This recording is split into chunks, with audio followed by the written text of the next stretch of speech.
I'm Helen Phelan, one of the founders of the Deccan Hrritage Foundation, and I'm happy to welcome old and new friends to the second lecture of our fourth series of webinars from the Konkan to the Coromandel, a collaborative effort with the Centre for Islamic Studies, Cambridge University, and the Bangalore International Centre. Today's speaker, Karen Ruffle, will discuss the complex role of the millennial city of Haidar, built by Quli Qutb Shah in 1591, connecting ritual action, urban topography, and performance of kingship. Karen Ruffle is Associate Professor of South Asian Islam in the Department of Historical Studies and Study of Religion at the University of Toronto. Her research focuses on devotional texts, ritual practice, and Shi'a material practices in South Asia. Her books are numerous, including Everyday Shi'ism in South Asia, Gender, Sainthood, and Everyday Practice in South Asian Shi'ism.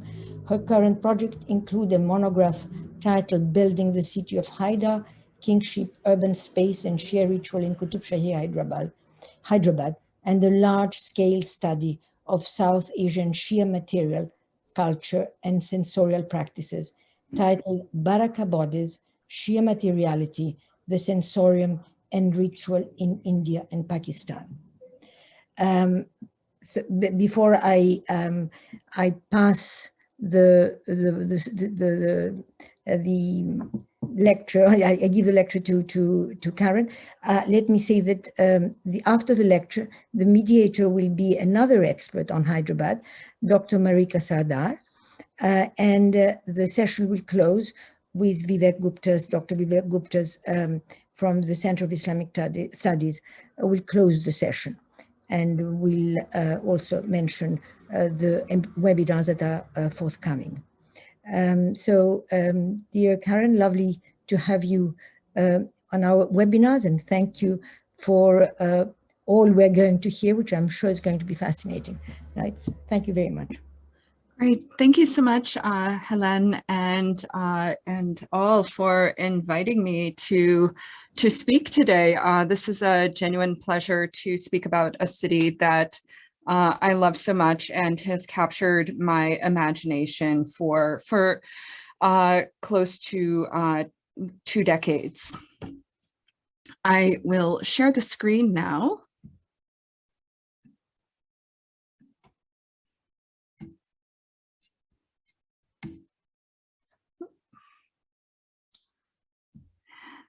Need to, sorry, one moment. Okay.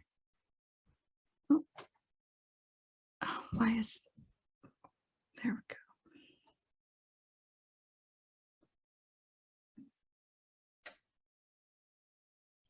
Okay. What is the meaning of Ḥaidarābād? It may seem odd or a bit off-center to begin my presentation with such a question. You might be thinking, such an obvious question. Why is she asking this? Where is this leading? I do a fair amount of directed or guided questioning in my teaching, and I've spent the last 7 or 8 years deeply asking such questions. What is Ḥaidarābād? Why is it a distinctive place? As the city of Haidar, an epithet for Ali, Muhammad's cousin and son-in-law, and the first of the Shi'i imams, the spiritual and political successors after the Prophet's death in the year 632. Beginning in the 14th century, the Deccan was ruled by a series of Muslim dynasties, some of which espoused Shi'ism as their state religion. This was particularly true of the Qutb Shahs of Golconda, Hyderabad, who ruled from circa 1496 to 1687. Some account the dynasty starting in 1518. I choose to begin with 1496. The Qutb Shahs were steadfastly Shia. We can also consider the Adil Shahs of Bijapur, who reigned from 1489 to 1686. There were several of the sultans of the Adil Shahs who also professed a Shi'i orientation. The Muslim rulers of the Deccan Sultanates ruled as religious minorities over their numerically superior Hindu subjects. For these Shi'i sultanates, particularly the Qutb Shahs, these kings ruled as Muslims who were affiliated with a minority community within a larger Deccan melting pot made up of different religious subgroups that we tend to label under the modern rubric of Hinduism, Vaishnavas, Shaivas, Shaktas, and Lingayats. The Qutb Shahi sultans were members of a microscopic elite community ruling over diverse communities of people professing devotion to various gods and goddesses and different expressions of Islam, including devotion to the Prophet Muhammad's family, the Ahl Bayt, and to Sufi saints, the pirs, whose tomb shrines populate the Deccan Plateau. It was in the Qutb Shah's political interest to cultivate these devotional practices and find emotional, material, and ritual linkages to historical memory of the events of the Battle of Karbala in Iraq in the year 680 of the Common Era, and to cultivate love and loyalty for the Imams and the family of the Prophet. More so than the other Deccan sultanates, the Qutb Shahs used the construction of the new city of Hyderabad in the millennial year 1000 Hijri to lay claim to two models of the sacred past, one rooted in the doctrine of the Shi'i imamate, refashioned in an ideology of divine sovereignty in which Ali and Fatima are ancestral king and queen, and the other in establishing a place in the lineage of idealized Dharmic Deccani kings exemplified by the Cockatias of Warangal. In the Cockatias reigned from 1083 to 1323. Their avid collecting of relics associated with the Imams and Ahl Bayt, which upon their arrival in Hyderabad were bestowed with royal insignia such as the parasol, the chatar, or the royal fish ensign, mahi maratib. And these were typically associated with the sultans themselves. The display and procession of alams representing and invoking the presence of Ali, Fatima, the Imams, and Ahl Bayt were suffused with royal imagery associated with the Qutb Shahs, thus affirming Hyderabad as the city of Haidar, and the city rightly guided by the Qutb Shahi sultans. In this presentation, I examine Qutb Shahi architecture and material culture from the reign of Sultan Muhammad Quli Qutb Shah as a means of introducing the material archive as a central site of analysis in the study of Shi'i religious history in the Deccan. In the study of South Asian Islam, architecture has not yet been a serious field of inquiry for those of us trained in religious studies. The study of material culture and its practices has only significantly emerged in religious studies, and say maybe in the last 15 years, with increased interdisciplinary and to a lesser extent, transdisciplinary engagements with the fields of anthropology, visual culture, as well as with various aspects of the study of Hinduism, which as a field has been more attuned to the materiality of religious ritual and practice. Scholars of Islam in South Asia and the broader Islamic world have been challenged by a theological, ideological double bind that privileges the written word as well as ahistorical essentialist as an ahistorical essentialist assumption of the unilateral rejection of all forms of figural representation because of the Quranic prohibition against the association of beings or things with God, that is, shirk. The material record, however, reveals complex traditions of iconophilia and devotion to image objects, particularly in traditions of Alid devotion, including Twelver Shi'ism. According to our conceptual toolbox, I offer one more model that I shall introduce in two related parts. In Culture and Imperialism, written in 1993, Edward Said's collection of essays that follow up his landmark study of the production of Western knowledge about the colonized world, he examines ways in which the writings of British authors such as Joseph Conrad, Rudyard Kipling, Jane Austen, and others serve to uphold the empire. Said performs a contrapuntal analysis, which takes into consideration the perspective of both the colonizer and the colonized. It reads the imperial prerogative and its resistance simultaneously. Contrapuntal analysis allows us to see how the Qutb Shahs express their Shi'i identity while also invoking Indic idioms of kingship and engagements with material religion, particularly relating to Muharram, that tap into a store of subcontinental themes resonant among the region's diverse communities that, quote, and I quote here from Carla Bellamy, that live within the same spiritual economy where similar categories, concepts, and tropes have similar currency. A contrapuntal reading creates space for the multiple identities and theories of kingship that have shaped the new city of Hyderabad. By the reign of Muhammad Quli at the end of the 16th century, the descendants of Sultan Quli Qutb al-Mulk, who emigrated to the Deccan from Hamadan, could no longer be considered Iranian. The Qutb Shahs were fully acculturated to their homeland in the Deccan. Muhammad Quli, like his father Ibrahim, who reigned from 1550 to 1580, was fluent in the vernacular languages of Telugu and Deccani Urdu. According to tradition, Ibrahim married a woman named Bhagirathi while he was in exile in Vijayanagar, who gave birth to Muhammad Quli.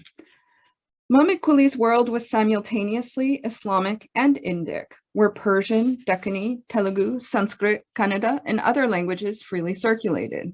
Late 16th century Hyderabad was Islamic in several ways. It was specifically Twelver Shia because this was the language of its rulers. It was the religion of state. It is based on the fact that Shia living in the region that comprises the Indian subcontinent inhabit multiple worlds. Their religious sensibilities are shaped by Islamic laws and norms, the cultural memory of the events of Karbala, and a South Asian or Indic grammar of religion that animates devotional practices and traditions to the Imams and Ahl Bayt, which I refer to as Indo-Shiism. And I think this term Indo-Shiism is really important. I think it much better captures this particular type of Shiism that's practiced by Shia in South Asia. Muhammad Quli, the fifth of the Qutb Shahi Sultans, together with his Peshwa, or chief minister, Mir Muhammad Mumin Ḥaidarābādi, established their vision for a new imperial capital in 1591 across the Musi River at a distance of 4 coasts, each coast measuring about 2 miles. So about 8 miles distant from Golconda Fort, where the air and water had become polluted from overpopulation as early as 1578. So we have reports in the Tariq-e Farishta that during the reign of Ibrahim, Golconda Fort was already overpopulated and the water and air had become quite polluted. This was one motivation for creating a new imperial city. And one moment, please. So we have a report from Farishta in his Gulshan-e Ibrahimi. When the moon was in the constellation of Leo and Jupiter was in his own mansion, Sultan Quli ordered his architects, craftspeople, and masons to build an imperial city that would be unequaled in the world over and would be the replica of paradise itself. And I find this incredibly interesting. I mean, there's a lot that needs to be unpacked in this very brief report that I don't have time to do here with regard to astrology and so forth. But it prompts a number of questions. What exactly is this quote unquote replica of paradise to which Farishta refers in the Gulshan-e Ibrahimi, his history of India's Muslim dynasties? Is Farishta referring to a city modeled on a vision of paradise as described in the Quran? Or is he possibly alluding to another paradisical paradigm? In my own thinking about the city of Haidar, I have stumbled over the many names ascribed to Hyderabad. What does it mean for a city to have multiple names? And this, in many regards, is a site of is sort of a point of contestation. Does such multiplicity refract its Shi'i essence into something less? So into something less Shi'i. According to Zaid Antrim, and I quote, cities were assigned more than one name, and the more names a city could claim, it seems, the better. She notes Medina could claim 10 names, several linked to its pre-Islamic past, others to Quranic designation, clearly suggesting that the multiplicity of names for the city was one of the city's clear virtues. Multiple names and their presence in the textual and material record establishes discourses of space, demonstrating degrees of accommodation of different political and religious agendas. So with regard to Hyderabad, our prehistory starts with the Brahmin village located on the site of the new city of Hyderabad, Chichlam, located away from, at some distance from Golconda Fort. H.K. Sharwani speculates that Chichlam was located in what is now the old city of Hyderabad in the neighborhood of Sultan Shahi, where Mir Momin built a Karbala ground and cemetery, the Dayara Mir Momin, with soil imported from Karbala, where Shia could be buried for free, mitigating the need to have their corpse transported to Iraq for burial in proximity to the Imams, thus transplacing Karbala to Hyderabad. In the Gulshan-e Ibrahimi, Farishta reports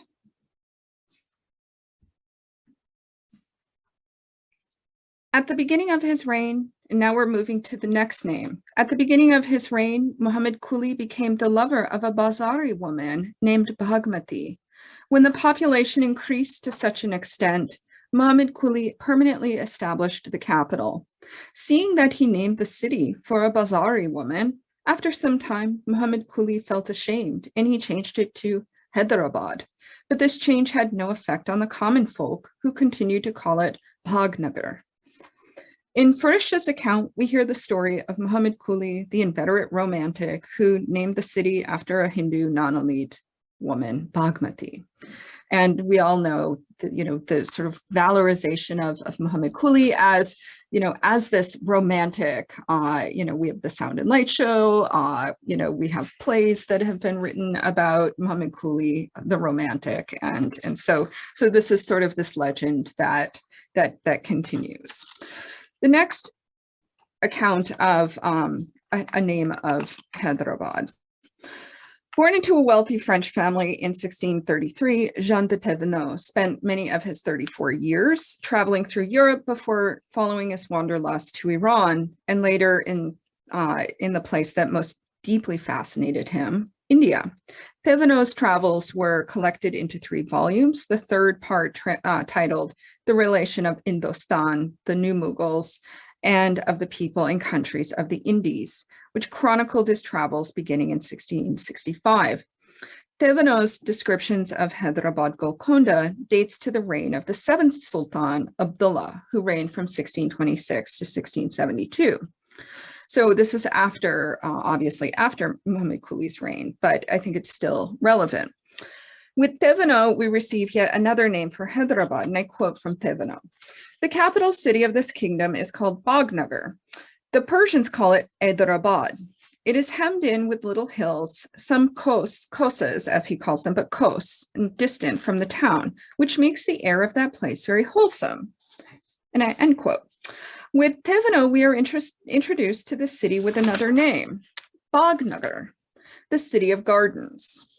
He describes Hyderabad's many gardens, some planted with palms and areca trees, so near to one another that the sun can hardly pierce through them. And what Thévenot is describing is verified and validated with a contemporaneous author. And this is Ulfati Sauji Yazdi, who in 1642 wrote the Ravaya-e Gulshan-e Qutb Shahi, the fragrances of a Qutb Shahi garden, rose garden, which was composed under the patronage of Abdullah Qutb Shah. The Ravaya is composed in 7 chapters or fragrances, a raya. The Ravaya can be situated in the literary category of Fazail, which extols the merits and positive qualities of a place. According to Sunil Sharma, and I quote, "In the early modern age of Persianate culture, when there was tremendous building activity in old cities and new capitals, poetry praising cities proliferated in many diverse forms, mainly in the verse Masnavi, since it allowed the poet to create a narrative around topographical themes, palace architecture, gardens, bazaars, and individuals inhabiting these spaces are put together in a single imperial frame in multiple ways, as each author privileges some parts over others." Ulfati does exactly this in the Ravaya, extolling the city's palaces, which I do not have time to discuss here, although I do point to the Hedera Mahal,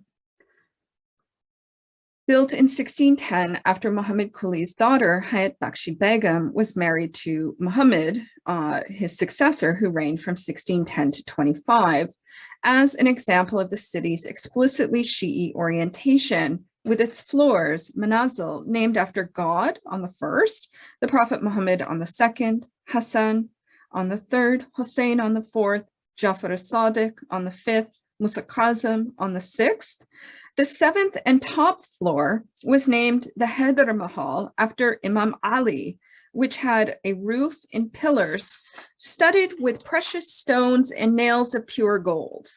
Here, the 7 floors replicate the 7 levels of heaven, I posit. Ulfati likewise praises Hyderabad's extensive gardens. So in the 7th chapter, he describes their flowers and fruits and the heavenly scents they produce. In this 7th chapter, Hyderabad is described, it's extolled as a sacred city and one that is explicitly Shi'i, as in a sense, the city of Haidar. Yet this is a theme that runs throughout the Ravaya. By 1595, the city was fundamentally completed as envisioned by Muhammad Quli and Mir Momin. Its major buildings were constructed, notably the Charminar, the city's free medical hospital, Dar al-Shifa, which was built in 1595, the Congregational Mosque, the Jama Masjid, the Bazaar, and the Badshai, the Royal Ashikana, was completed in 1596, with its multiple laudations of devotion to Imam Ali. The Badshai Ashikana was the second imperial building built in the new city after the Charminar, with construction beginning in 1592. The Ashikana was completed 4 years later in 1596 at the grand sum of 60,000 rupees. Qutb Shahi Ashikana's buildings where majlis, assemblies commemorating the martyrdom of Imam Hussein are held and where alams are displayed during Muharram. These buildings integrate Deccani Indic architectural forms such as the mandapa, the pillared hall or portico in a temple leading to the inner sanctum, the Garbhagriha, where the deity is kept. They have flat roofs in preference to domes. Some have animal imagery on their exterior walls, particularly lions or tigers or buraks.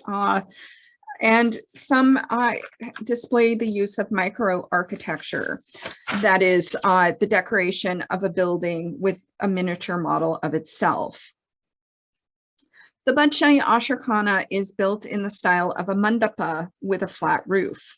The central hall, built by Muhammad Quli, is divided by 4 pillars, as we see here, symbolizing, and so we see there are four niches, or and that symbolizes the Panchtani Pak, the 5 pure ones, Muhammad, Ali, Fatima, Hassan, and Hussein. And so in the eastern courtyard is the Royal Ashikana, and in the north, and so that's in the eastern courtyard, and in the north and south courtyards, we have two separate Diwan Khanas, halls of audience. The Ashikana is decorated with vibrant painted tile work that was added by Abdullah before he was rose to be Sultan. In this tile work, as we can see here in this photograph, and we'll see more examples in a moment of the tile work, and that was added in 1611. Set among the tiles, we can see examples in the tile work of Paradisical Gardens. So we have here pots, so kalashas, which are very, distinctive of sort of, this is a Deccan style that is sort of a symbol of abundance and auspiciousness. You can actually see this kalasha pot on the minarets at the Toli Mosque in Karwan in Hyderabad, but we have really, we have Tree of Life here, and so we have paradisical gardens of trees and flowers. We have calligraphic bands, which you can see at the top of just this image. We have we have calligraphic bands and roundels containing verses from the Quran, prayers, laudations, and we have also the all-important Patron Inscription, which is located in the central niche. And within this tugra is inscribed, "Help from God and a victory nigh. So give glad tidings to the believers. Ghulam Ali, Muhammad Qutb Shah, the year 1001 Hijri." And so this Ghulam Ali, so the servant of Ali here, and Muhammad Qutb Shah, this is Muhammad Quli Qutb Shah, that is the reference here is being made to. And so the Quranic verse that we see being referred to is Surah 61, Ayat 13. There are other references to Ali as well. On the western wall, we have Ya Miftah al-Abwab, key or opener of the gates, and then we might make a sort of assume of heaven or of knowledge, and we might if we're thinking about Ali, what might come to mind is the hadith, "I am the city of knowledge and Ali is its door." The inscriptional program, and I'm going to return to that hadith at the end of the presentation. The inscriptional program of the Badshahi Ashikana clearly shows Muhammad Quli's devotion to Ali. And while the building's original alams were lost after Aurangzeb's conquest of the city in 1687, and this is understandable considering these alams were made of gold studded with precious jewels.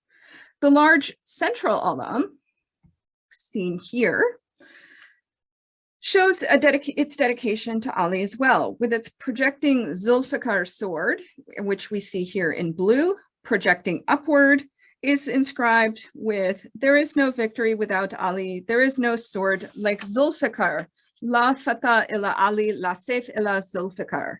In the last section of my paper, I turn our attention to the Charminar as a case study to think about the interbreeding of imperial architecture, kingship, and religious identity. While somewhat cursory, my aim is to show the concept of Indo-Shi'ism introduced earlier in this presentation. So how this concept of Indo-Shi'ism will allow us to re-engage the Shi'i vision of the city of Hyderabad through its built space and material culture, and to consider how the Qutb Shahs transformed Shi'ism into an Indian religion through the creative juxtaposition of Shi'i and Indic theories of kingship, through the construction of the Charminar, which fuses elements of imperial architecture from Warangal, the capital of the erstwhile Cockatias kings, with the manipulated resemblance, a Shabi, of Imam Hussein's Karbala shrine tomb, the Tazia. We will then, an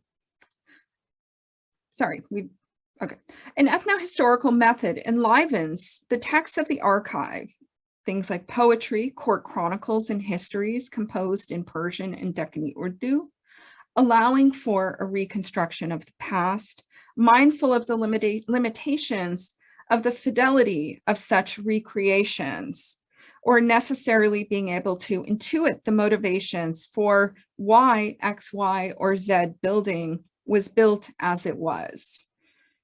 Through the present, using diverse sources, including interviews, primary and secondary sources in Persian and Urdu, ritual studies, and the analysis of image objects and the built environment. Such a method, which puts the textual and the material archive into conversation, allows for new questions to emerge about the development of Indo-Shiism in the 16th and 17th centuries under the Qutb Shahs. The establishment of a Shi'i paradise in India required a complex mediation of Shi'ism and power in modes that drew from Islamic and Indic modes of sovereign power and religious proximation to stimulate what I term Nazaranic practices of auspicious gazing between devotee and imam, Ahl Bayt, Sultan. The Charminar invokes local forms of imperial architecture and the Shi'i Tazia. The Charminar's hybrid form indicates the extent to which the Qutb Shahs had made themselves at home in their Deccani milieu, where subcontinental ideals of dharmic kingship, which certainly Muhammad Quli's father was exposed to in Vijayanagar, and the material traces of the Cockatiya dynasty located to the north in Warangal, finds echoes in Hyderabad's imperial architecture. Moreover, the proliferation of relics associated with the imams in Ahl Bayt marked Hyderabad as a sacred Shi'i landscape, which conferred another form of legitimacy and power to the sultans as authentically Shi'i dynasts. Echoes of the Cockatiya past proliferate in Qutb Shahi imperial architecture, as Richard Eaton and Philip Wagner astutely observe in their study of the founding of Hyderabad. They note that, and I quote, "They do not appear to have registered this fascination in written form, yet Warangal served as the principal conceptual model for Sultan Quli's new capital." Eaton and Wagner argue that the Charminar is unlike any other building in the Persianate world. They likewise advocate for consideration of the Charminar in the broader context of Deccani imperial architecture. According to Eaton and Wagner, the Charminar is constructed in the form of a chobara,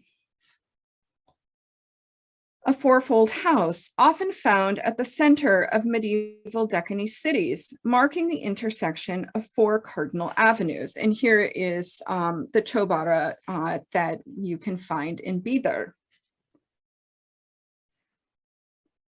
While a sultanate architectural form, the chobara draws its inspiration from an earlier indigenous Deccani form, the Kirti Torana, the ceremonial gateway, which is on the left side of the screen from Warangal. Correctly, Eaton and Wagner argue that the Qutb Shahs drew their inspiration not from Safavid Iran, but from the Cockatias. Eaton and Wagner make a compelling argument in power memory architecture. However, I think it is one we have to exercise caution in fully accepting, because it ignores the Shi'i identity of the sultans, which is clearly manifested in the buildings they prioritized in the construction of the new city, the majority of which had religious functions, ashrakhānas for the display of alams and relics and the performance of the majlis, mosques, and the Charminar, which has both imperial and religious function and signification. The Charminar simultaneously symbolizes the Qutb Shah's identity as Shi'i and Deccani. Like other Qutb Shahi era architecture, both imperial and religious, the Charminar suffuses Shi'i symbolism. The Qutb Shahs frequently used number symbolism, 3, 5, 12, and 14, and I would also posit 7 as well, to make materially present the 12 imams, the Panchtane Pak, through symbolic groupings of pillars and arches. Sitting on a north-south, east-west axis, the Charminar is a perfectly square structure with each side measuring 60 feet. Its 4 minarets soar 160 feet from the plinth to the apex. One can reach the upper levels of the minarets by climbing extremely steep stone steps that wind gradually to the top. Along the western side of the rooftop is a mosque imbued even more deeply with Shi'i symbolism. The rooftop prayer hall, Musalla, has 5 double arches symbolizing the Panchtane Pak. According to H.K. Sherwani, number symbolism is further invoked. As one ascends the minarets from the ground floor, one comes across fairly large apartments on each landing, the total number being 12, representing the imams. The interior gallery is decorated with plaster alam motifs inscribed with the names Allah, Muhammad, and Ali. So here we have the number 3, inscribed in fine calligraphy. By 1591, Qutb Shahi alam design was clearly formalized because of its use as an architectural embellishment, and I would argue as a form of talismanic protection, as we see in hospital rooms in the Dar al-Shifa, which is here on the right, is the picture on the right side of the screen. As we note, as we see in both the Charminar and Dar al-Shifa, which is the free hospital built by Muhammad Quli and Mir Momin, the alams take a teardrop or almond-shaped form. For the Charminar, we have the calligraphic inscription in the center. And in the Dar al-Shifa, the center is unadorned. The sharja, beastly figures that project from each side of the alam, are in dramatic relief on the Charminar example. In the Dar al-Shifa alam, we see the sharja as less clearly defined, but it's still there. Whether this is a matter of design or erosion to the object over time, the more likely, this is probably more likely the case, but we don't know. We see similarity in shape to the Charminar prototype. According to Nizamuddin, an alam craftsman, alam saz, who was interviewed in 1978 by Mirza Anjem al-Hassan Sab Nuri about the history and meaning of Hyderabadi alams, Mirza Anjem says, the artist wants to make it clear that the sharja, that with the sharja, truth devours evil, just as the dragon is a large devouring creature. And I think here we also have to remember stories about Ali's bravery and associations of Ali with dragons as well. The sharjas on the plaster alams in the Charminar gallery have the fierce dragons projecting from each side with red tongues protruding, which you can see in this picture here. Conforming with Shi'i symbolic language of the Charminar's architectural forms and features is the theory that it is a monumental tazia, which has been debated. And some have debunked it, others have been more willing to accept it. I'm on the pro-tazia side, obviously. The tazia is an indigenous South Asian material cultural form that resembles Imam Hussein's Karbala shrine tomb. A tradition is related in the Tuzuke Qutb Shahi, the Institutes of the Qutb Shahs, a short historical sketch composed of 12 folios that was written in 1858, that is a history of the most famous buildings constructed under the patronage of the sultans, that briefly states that the Charminar was constructed in the form of a tazia. Said Ali Asghar Bilgrami relates that the city's citizens installed an alam in the square to avert a cholera epidemic in 1590. The alam's protective power proved effective, and as a sign of thanks, Muhammad Quli commissioned a monumental tazia, the Charminar, to stand protection over the city's faithful inhabitants. We also see that the chronogram on the Charminar spells Ya Hafiz, one of God's 99 names, meaning guardian or protector, which I think lends further credence to our theory of the Charminar's talismanic role. If we recall, Ali, in his capacity as Imam, is the gateway, protector, and guardian of God's revealed law.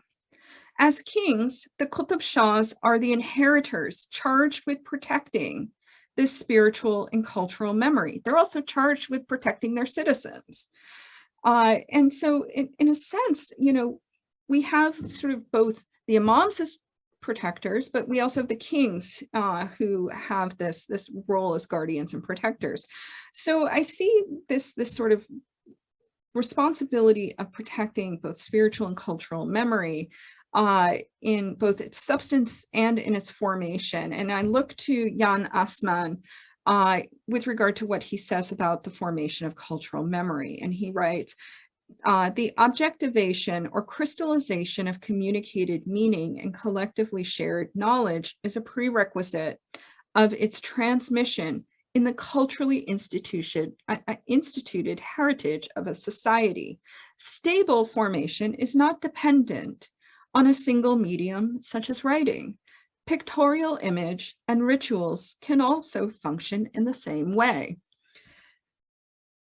We might extend Assmann's concept of how cultural memory forms to include architecture.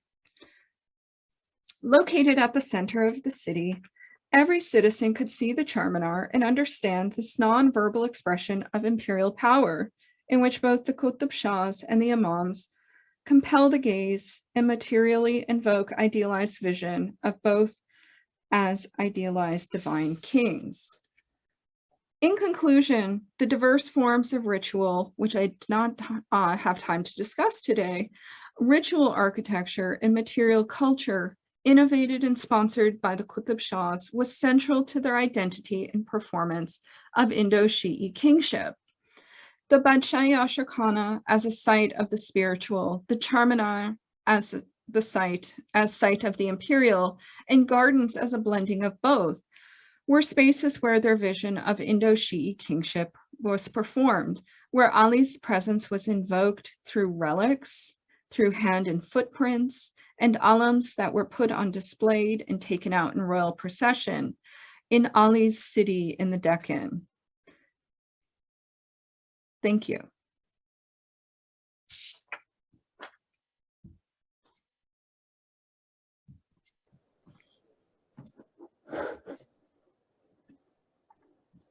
Marika.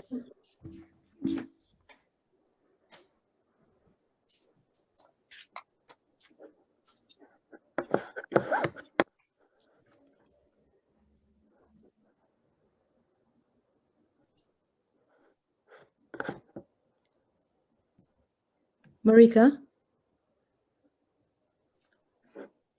Hi, sorry for that delay. I was unable to unmute myself, but thank you so much, Karen, for that presentation. And it's just interesting to hear more and more parts of your eventual book project on Hyderabad become revealed through these different talks you've given and articles that have dealt with aspects of what you spoke on today. And so we're looking forward to seeing your final, bringing together of all these different strands.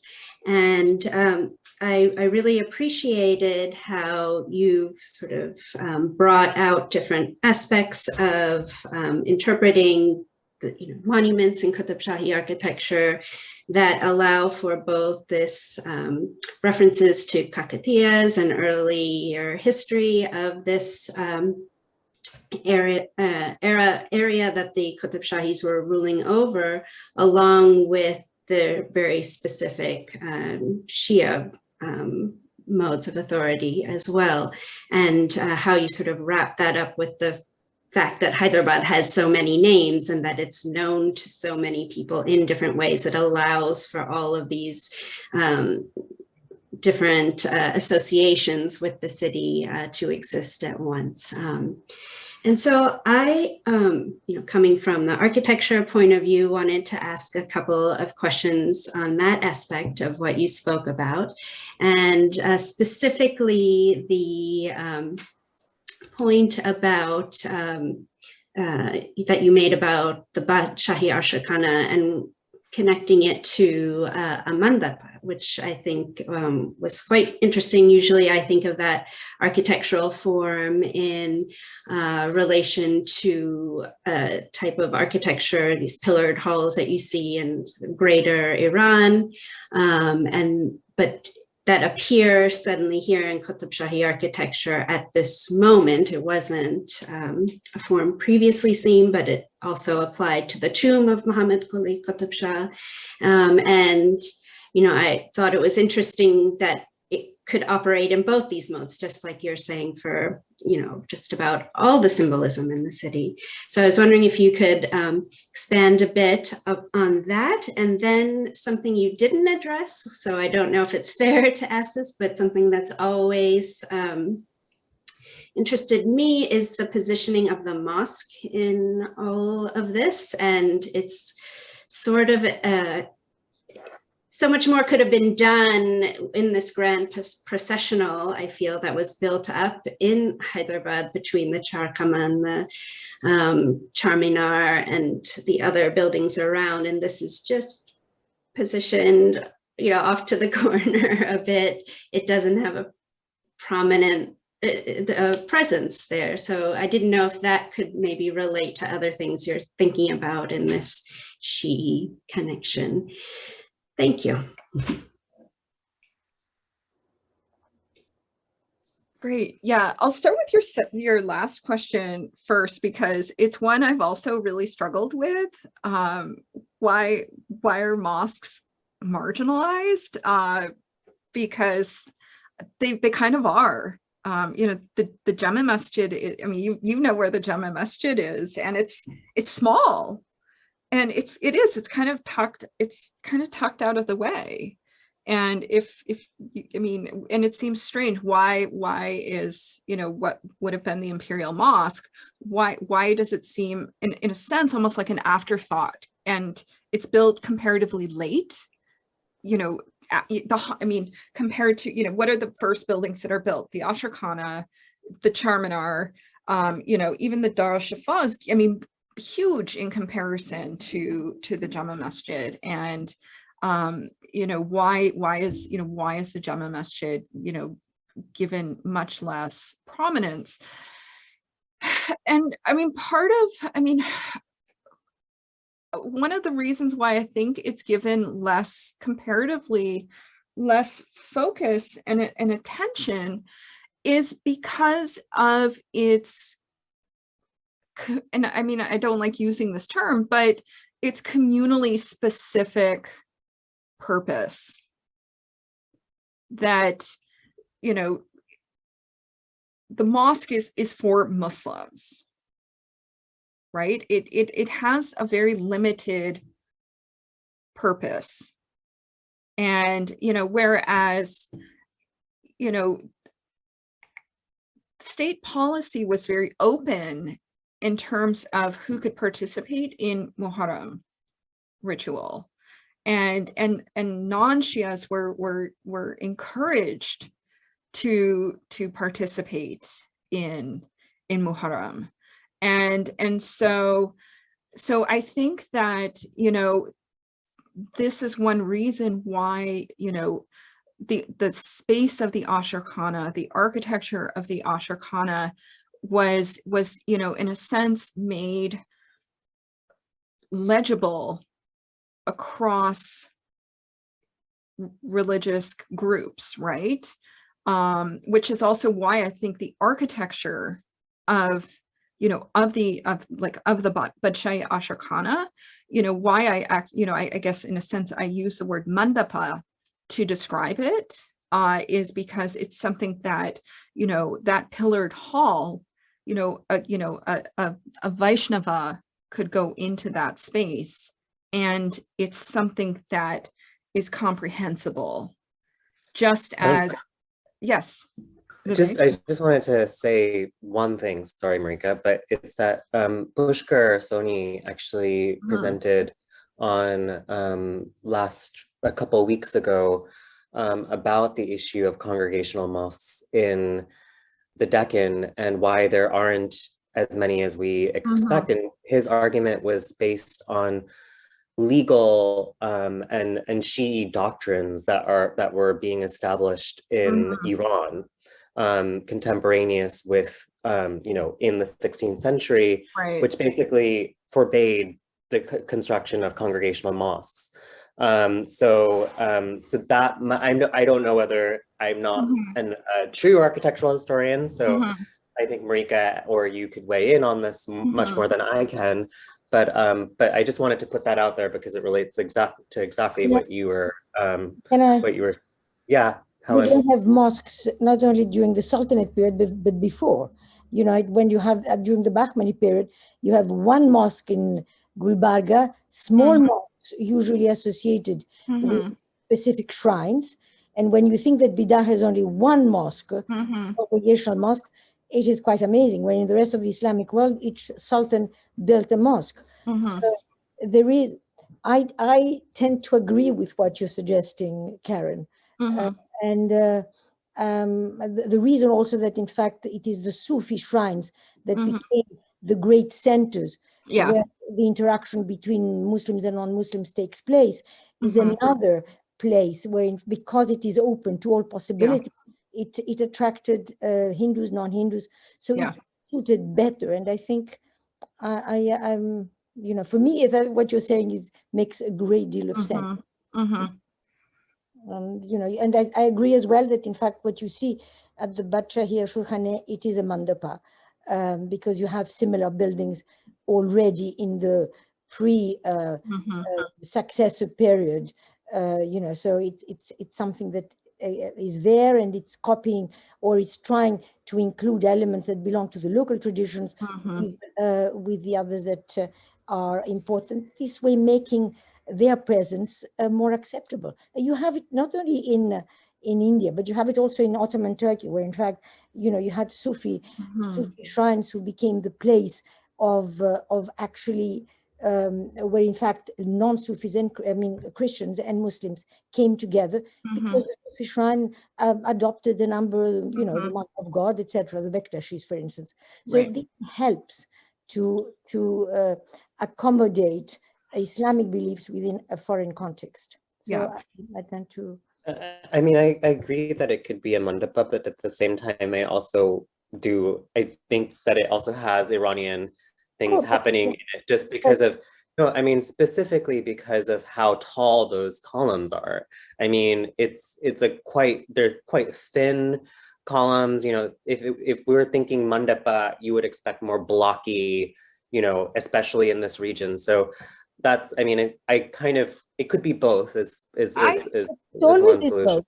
One doesn't have the other. I think we tend to, be very either or, and I think, I think I agree with you. I think it's both, and that's what's so wonderful about the Deccan, that everything coexists. And I think that, this way you accommodate all beliefs. I'm really very... I agree. This is why I think that the Charminar is a really, I think it's a fusion of styles. And I know there are people who will disagree with me. I think we can look at the Qutb Shahi tombs. They're also a fusion of styles, because the Qutb Shahs were, I think they were integrating two different modes of sovereignty.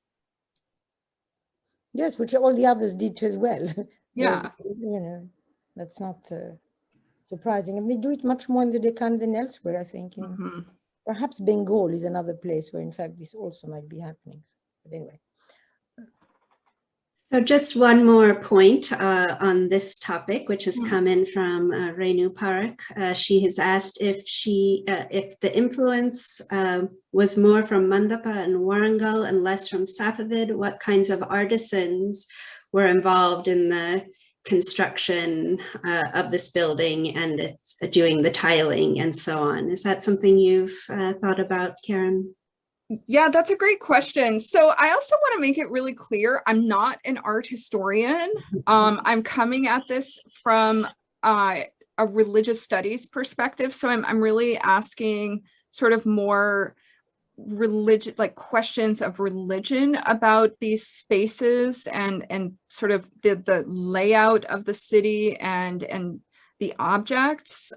So in terms of like craft, that I mean, that would be sort of more Marika and Vivek's task, and sort of that's, I guess, not what I'm asking. So you know, thinking about what the inscriptions are saying and the work that they're doing, I'm really interested in that and trying to sort of map out. So what's you know, what are all of, you know, these, you know, these threads about Ali doing in this city? Why are there so many relics that sort of come to Hyderabad? What, you know, what is this? Why is this happening? What is this doing? You know, what is the cumulative effect is sort of what I'm thinking about. Does that make sense, Renu? It does to me, and fair enough. And thank you for addressing that. And then I guess to your point, there is a question dealing more specifically with your area of specialty. And I'll just encourage everyone to keep putting questions in the chat as we read the next one out and get your response. Someone has asked, are there tazia made of ephemeral materials that are immersed as in some other places? If so, can you provide any background on the Shia practice of immersion? Yeah, that's a great question. So I don't know who iPad is, but my question, so I just want to ask one really quick follow-up question. So yes, there are, so Tazia, Hyderabad doesn't, as far as I've been able to learn, you know, Hyderabad is an alam city, right? I mean, the culture that we have in Hyderabad is of alams,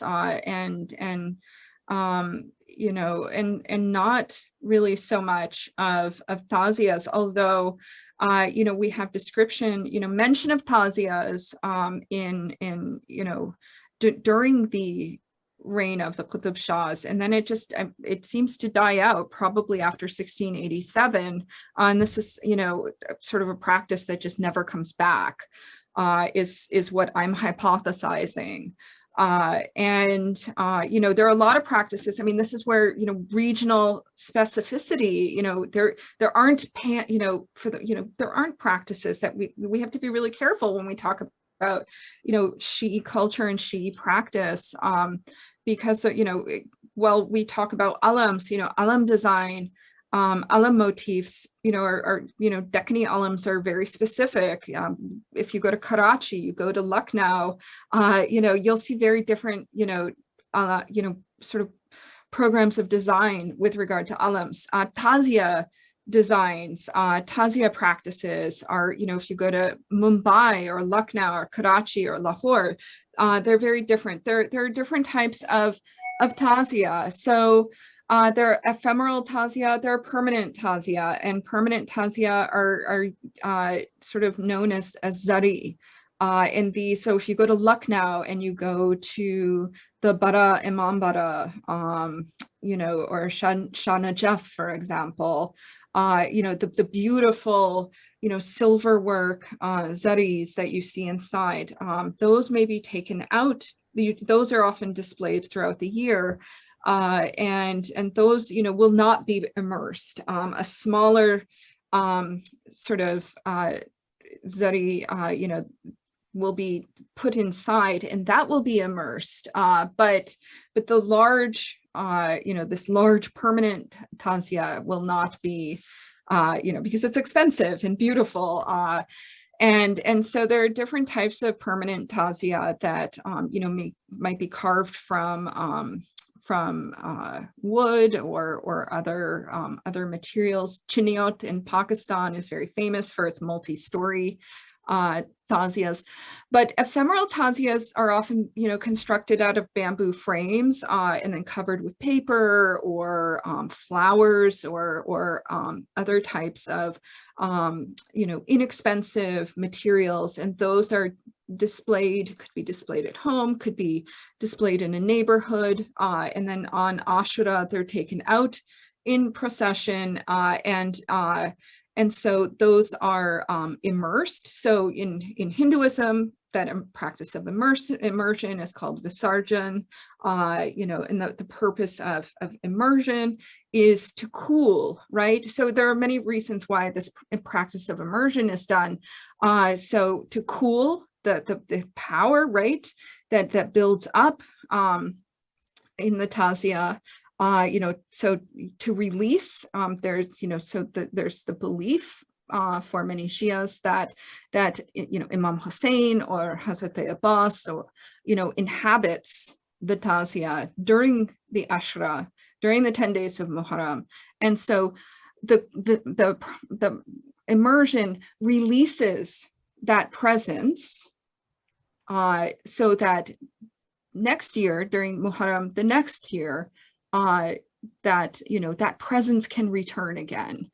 So that practice of immersion is also known as tanda karna, so to cool. So yes, there are different ways it can. So immersion can happen in a Karbala ground, so in a burial ground. So ephemeral tazia can be buried. They can be in the earth. They can be immersed in water. There are different ways in which that immersion can be performed. And so this is the subject of an upcoming project called, so the larger project, so it has sort of two working titles. One is Baraka Bodies, and the other is Presence Absence and Object Agency in South Asian Shi'i Materiality. And so there are two book projects that I have going for that project as well, and that will be based on field work in both India and Pakistan. Thank you for that response, and also pointing us to forthcoming research on that specific topic. And I just wanted to note that there is this wonderful resource about sort of practices during this time of Muharram and so on, with this text, the Hadikat Salatin, written during the period of Abdullah Qutb Shah, and that I know you make extensive use of in other parts of this work.